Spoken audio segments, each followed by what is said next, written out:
बहुत सारे लोगों के मन में ये सवाल होता है कि हेयर ट्रांसप्लांट के बाद हम जो ट्रांसप्लांटेड हेयर है उसको हम कुछ एक्स्ट्रा केयर या एक्स्ट्रा मेंटेनेंस की ज़रूरत है या उसको कैसे केयर लिया जाए। देखिए, हेयर ट्रांसप्लांट का एक सबसे एडवांटेज होता है कि ये कम्प्लीटली नेचुरल प्रोसेस है जिसमें आपके जो ओरिजिनल हेयर है उसी को ही हम इम्प्लांट करते हैं आपके जो बॉल्डिंग एरिया में। सो इसमें कोई एक्स्ट्रा केयर, एक्स्ट्रा मेंटेनेंस की ज़रूरत नहीं होती है। जैसे आप नॉर्मल हेयर था उस टाइम जैसे आप हेड वॉश करते थे ऐसे ही हेड वॉश करना है। हफ्ते में 3 से 4 बार शैम्पू कीजिए। अगर आपको डैंड्रफ की प्रॉब्लम है तो उसमें आप नॉर्मल जो एंटी डैंड्रफ मेडिकेटेड शैम्पू है उसको आप यूज कीजिए सो दैट स्कैल्प हेल्दी रहेगा। So coming to hair cut part, initial 3 months में क्या होता है कि जो ट्रांसप्लांटेड हेयर है उनका शेडिंग होता है, उसके बाद फिर उनका ग्रोथ होता है। बट पीछे का जो डोनर एरिया है वो 1 मंथ के बाद फिर प्रॉपर ग्रोथ आना शुरू हो जाता है। तो इनिशियल 2-3 मंथ्स में आपको ऐसे लगेगा कि यहाँ पे थोड़े ज्यादा बाल हैं और यहाँ पे कम बाल हैं, तो जो पैची लुक रहता है उसी टाइम आप इसको थोड़ा सा ट्रिम कर सकते हैं ताकि एक यूनिफॉर्मिटी मेंटेन रहे। बट यूजुअली ये सजेशन रहता है कि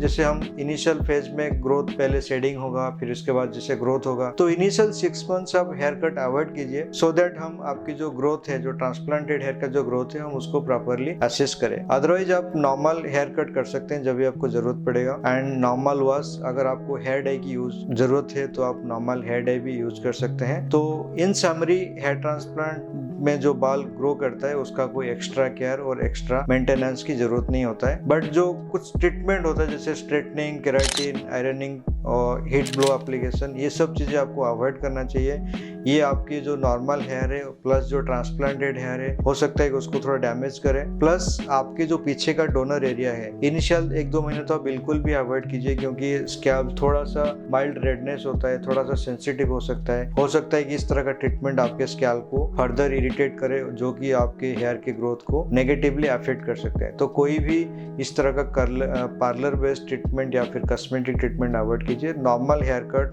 नॉर्मल शैम्पू, नॉर्मल क्लेंजिंग, वो सब आप करा सकते हैं। और हेयर को जैसे भी आपको स्टाइल करना है, लेफ्ट टू राइट या राइट टू लेफ्ट या फ्रंट टू बैक, जैसे नॉर्मल कम्बिंग ऐसे ही बिल्कुल करना है आपको। तो उसमें कोई एक्स्ट्रा केयर और एक्स्ट्रा प्रिकॉशंस की जरूरत नहीं है।